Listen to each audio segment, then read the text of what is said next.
I really hope it's not going to be pickle colored.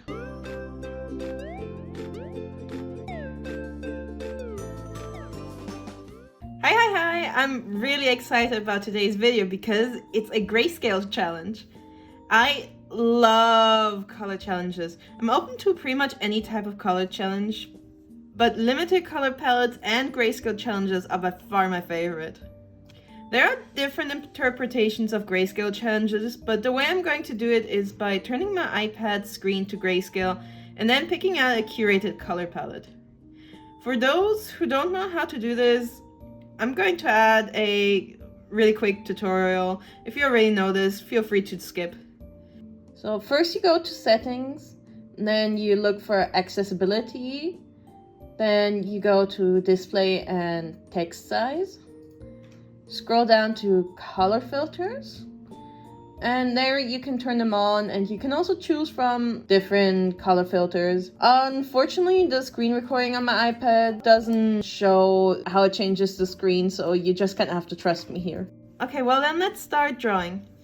The color palette I'm using was actually made by Nicholas, but I have no idea what it might look like.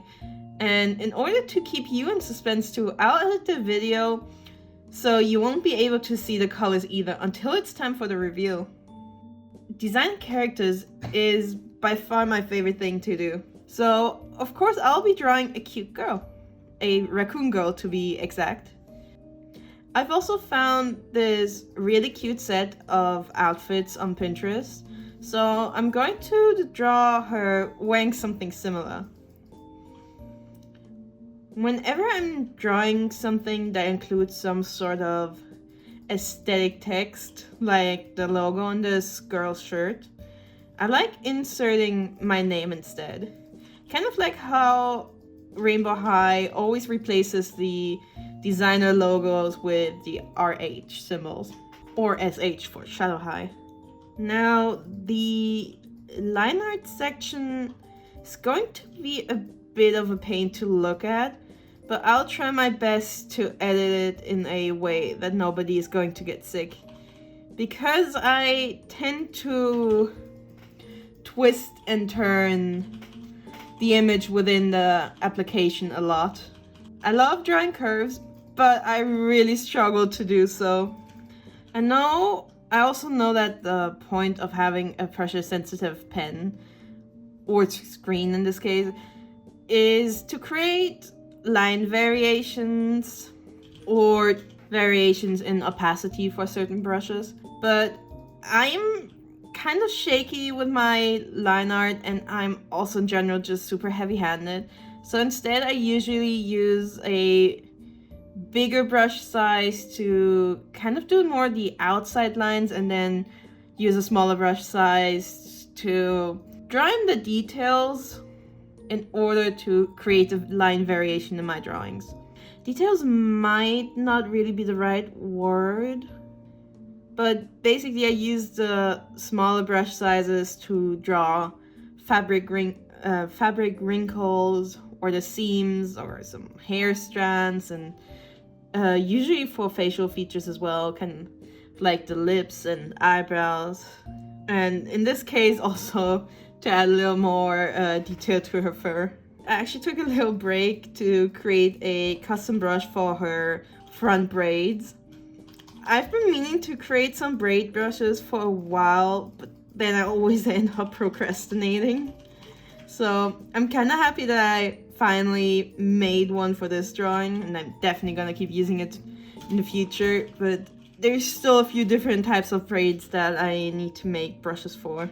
I've also thought about maybe making a really simple tutorial on how to make custom brushes with Procreate and or Photoshop. So, I don't know, let me know if you'd be interested in something like that.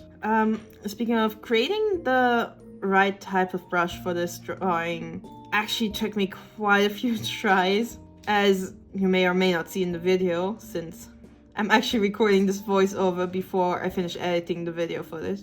I've tried a few slightly different shapes for the braids, and also different line width and things like that, until I found a pattern that I think looks really good on her. Also, just in case you're curious, here's a few seconds of me doing the line art at only 100% speed. I am so slow when it comes to drawing line art. Alright, enough. If this was Photoshop, I could easily adjust the text for the logo and just leave it at that. But unfortunately, Procreate always ends up heavily blurring everything you adjust. So whenever I kind of morph text, or morph anything for that matter, I always have to trace over it again just to get some cleaner shapes and lines, which is pretty annoying, and I really hope that Procreate will fix this issue at some point. Alright, okay. Now here comes the most exciting part. It is finally time for the color. In my opinion, there's no one right way on how to use a color palette in these challenges, but in my case, I like to start by using the darkest shade from the color palette for my line art. And then I pick the lightest shade and use it as a replacement for everything that's supposed to be white. So usually that means I start by doing the outer part of the eyes, or I think they're called sclera, you know, the white part of the eye. And after that, I tend to get stuck. The fact that my boyfriend picked out two colors with nearly identical values also made this so hard for me to choose which one to use for what. So, you know, her pants and her hair are not the same color, they're just really similar. Or at least I think they shouldn't be. I might have confused myself at some point during the process of coloring her in. One of my favorite outcomes from a grayscale challenge would actually be this My Little Pony drawing that I did a year or two ago. These are definitely not colors that I would have ever chosen myself. But I think it looks so funky with the neon pink outlines on the other super desaturated colors. It's a bit of an eyesore, but it's also kind of cool. And speaking of pink, I really hope that her pants are going to be some shade of pink. And I kind of envision her hair as a sort of soft shade of red. But Nicholas has started teasing me that everything is going to be pickle colored. And now I'm actually really worried. For the shading, I used the same color as the line art, because some colors don't layer very well for shading. Like, for example, using a red to shade on something else that's already red.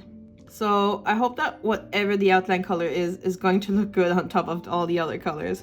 And for the highlights, I've used the lightest shade again, of course. Also, I always set my shading layers to multiply and then adjust the opacity. And for highlights, I always set them to screen, and then again, just adjust the opacity.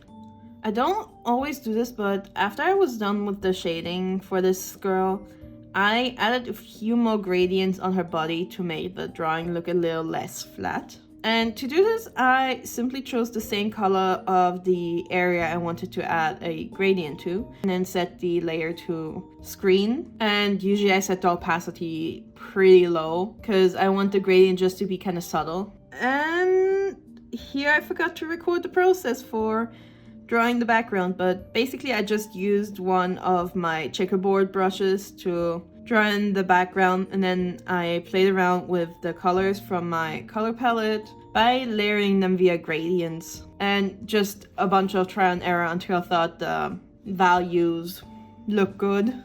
Because after this the background still looked a little empty, I just kind of scrolled through my custom brushes and played around a little until I found something that works well as a filler. I also considered adding some gradients over the entire character drawing, but I kind of chickened out because it felt a little too risky doing this not knowing what colors I'm playing with here. And I think now it's time for the color reveal. Pickles! Let me just go grab Nicholas real quick. Pickles! Let's go. Alright, are you ready? I am ready. Are you ready Are for you this? ready? I don't know. I am worried. Why is it all in gray? I don't know. It's not a gray. I swear it's colors. I chose colors. Well, it does not look like colors. to me. But I did choose colors. Oh, I think I know where I messed up. Guess it's a grayscale challenge. A pure grayscale challenge. I'm gonna edit this out. Okay. No, Go. you have to leave that in. No. They gotta see your mistake. No, I'm gonna fix this. It's gonna take a while. I can fix it. I messed up and I hopefully fixed it now. This took forever, but alright, time for Nicholas to come over here. And let's try to do this reveal again. Let's see if you messed it up again. It better not be pickle colored. Oh yeah. Pickles everywhere. Oh. Oh. Oh. Those are the colors I chose. This is not what this is definitely not what I expected. It doesn't look bad though. It's a vibe. It kind of goes with It looks the... like a what is it, inverse filter? Yeah. No, there's like these weird filter thingies also in like the Photoshop thing that make it always look like this. I don't know what they're called, but I know what you mean. I mean, it kind of works with like the background and her outfit. Because you made it like kind of disco vibey.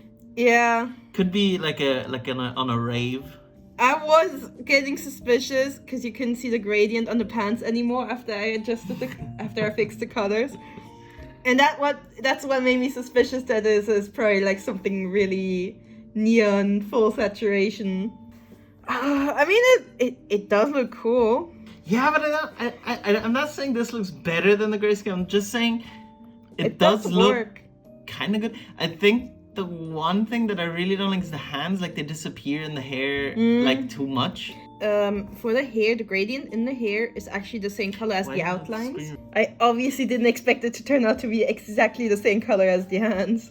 It still looks pretty cool. I think I think the background is really what makes it for me, because the background makes it look like party ravey, and then I think the colors don't look as out of place as they would have probably looked like.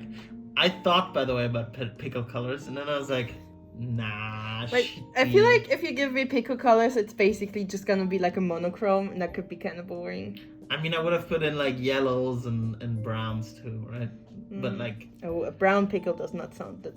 You know what's funny? I did say I hope the pants are gonna be pink. yeah, you did, because when you said that, I was like, oh, she knows. I did not know. I was just kind of hoping. It's not perfect. I but think it's pretty good. Good enough. If you like this video and you want to see more, please consider to like, comment, and subscribe. And I really hope I'll see you again next week. Bye bye!